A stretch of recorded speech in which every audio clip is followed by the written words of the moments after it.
Budget లాంటివి అద్భుతంగా చేయడానికి వ్యవసాయానికి సంబంధించి కావచ్చు, లేదంటే అన్ని రంగాలకు సంబంధించి కావచ్చు, పయ్యావుల కేశవ్ గారు ఉన్నారు, అచ్చెన్నాయుడు గారు ఉన్నారు, గౌరవ ముఖ్యమంత్రి గారు ఉన్నారు, అపారమైన అనుభవంతో ఉన్న సభ్యులు ఉన్నారు.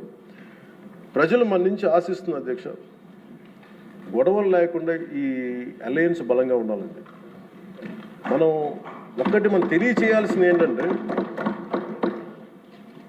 ఏ ఒక్క ఎమ్మెల్యే ఈ సభలో అడుగు పెట్టాలన్నా అన్ని కులాలు అన్ని మతాలు సపోర్ట్ చేయందే, ఎంతో కొంత ఓటు వేయందే ఇక్కడికి రారు.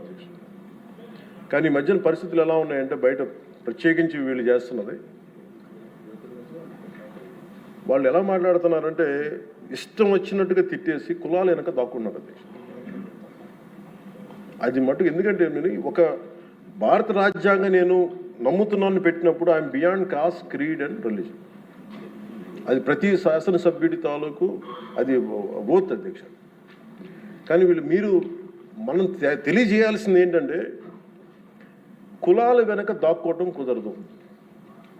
మీరు ఇష్టానికి తిట్టేసి ఇష్టానికి వచ్చి ఏదైనా తిరిగి అంటే మేము కులాల వెనక దాక్కుంటామంటే ఇలాంటి ధోరణి కనుక మనకు ఉంటే ఆంధ్రప్రదేశ్ ప్రజానీకం నష్టపోతుంది.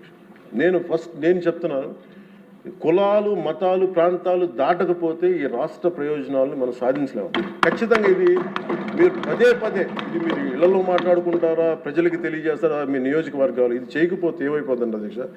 విచ్ఛిన్నం, ఇందాక వారి గురించి చెప్పాను, వాళ్ళు విచ్ఛిన్నం చేయడానికి సిద్ధంగా ఉన్నారు. ఇప్పుడు మన ఐక్యత ఉండాలి అని సమాజం కోరుకుంటే వాళ్ళు విచ్ఛిన్నం చేయడానికి సిద్ధంగా. దీన్ని రిపీటెడ్గా కనుక మనం ప్రజల్లోకి తీసుకెళ్ళకపోతే మటుకు మనం ఎన్ని గొప్ప బడ్జెట్లు పెట్టి ఎంత సదాశయాలతో ఉన్నా కానీ quality of thought, quality of behaviour కనుక మనకు లేకపోతే ఇంత బడ్జెట్లు కూడా, ఇంత ఆశయాలతో ఉన్న బడ్జెట్లు కూడా నిష్ప్రయోజనం అయిపోతాయి. ఆ జాగ్రత్త మనం అందరం తీసుకోవాలి అధ్యక్ష. ఈరోజు మనం బడ్జెట్ గొప్పగా ఉంది అని ముందుకు తీసుకెళ్తున్నాం, కానీ మన బాధ్యత కూడా మనం నిర్వర్తించాలనేది నేను మనస్ఫూర్తిగా సభని కోరుకుంటూ, గౌరవ ముఖ్యమంత్రి గారికి అవకాశం ఇచ్చిన మీకు, గౌరవ శాసనసభ్యులందరికీ, మంత్రివర్గానికి అందరికీ ధన్యవాదాలు తెలియజేసుకుంటూ